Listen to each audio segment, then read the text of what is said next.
ایک دن سیدنا ابراہیم خلیل اللہ علیہ السلام آپ جلوہ فراز تھے۔ ایک شخص پاس آ کر بیٹھ کر اللہ کی حمد بیان کرنے لگا، پڑھنے لگا سبحان ذی الملک والملکوت، سبحان ذی العزت والعظمت والہیبت والقدرت والکبریاء والجبروت۔ جب اللہ کی حمد بیان کرنے لگا تو سیدنا ابراہیم علیہ السلام نے اس کی طرف توجہ کی اور اس شخص کی اس تسبیح کو سننے لگے۔ اچانک سے وہ شخص خاموش ہو گیا۔ سیدنا ابراہیم علیہ السلام نے فرمایا کہ اے نوجوان، آپ خاموش کیوں ہو گئے؟ آپ پڑھتے کیوں نہیں؟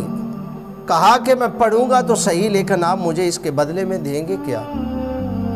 تو سیدنا ابراہیم علیہ السلام نے اشارہ کیا کہ وہ سامنے دیکھ رہے ہو میرا ریوڑ، تو اللہ کی حمد سنا، اللہ کی حمد بیان کر، تو اس میں سے جو آدھا ریوڑ ہے وہ تمہیں دے دوں گا۔ اب وہ شخص دوبارہ سے اللہ کی حمد بیان کرنے لگا تو حضرت ابراہیم علیہ السلام کی آنکھوں میں آنسو جاری ہیں اور وہ بندہ سنا رہا ہے، ذکر کر رہا ہے، تو اچانک سے وہ پھر خاموش ہو گیا۔ تو سیدنا ابراہیم علیہ السلام نے فرمایا اے شخص، اے نوجوان، تو پھر کیوں خاموش ہو گیا؟ مجھے یار کا ذکر سنا، کہا دو گے کیا؟ تو سیدنا ابراہیم علیہ السلام نے فرمایا کہ جو باقی کا ریوڑ ہے وہ بھی تمہارا ہوا، اب تم مجھے ذکر سنا۔ اب وہ دوبارہ شخص سنانے لگا، سیدنا ابراہیم علیہ السلام جھوم رہے ہیں، ذکر سن رہے ہیں۔ تو پھر کیا ہوا؟ اچانک جب وہ شخص خاموش ہوا تو سیدنا ابراہیم علیہ السلام نے جب فرمایا تو شخص نے کہا کہ اب تو آپ کے پاس ہے ہی کچھ نہیں دینے کے لیے، اب آپ مجھے کیا دیں گے؟ اگر میں آپ کو ذکر سناؤں گا تو کیا دیں گے؟ تو سیدنا ابراہیم علیہ السلام نے فرمایا کہ اے نوجوان، تجھے ان بکریوں کا، ان بھیڑوں کا، ان جو ریوڑ ہے تمہارا، ان کو چرانے کے لیے چرواہے کی ضرورت تو پڑے گی نا؟ کہا ہاں ضرورت تو پڑے گی مجھے۔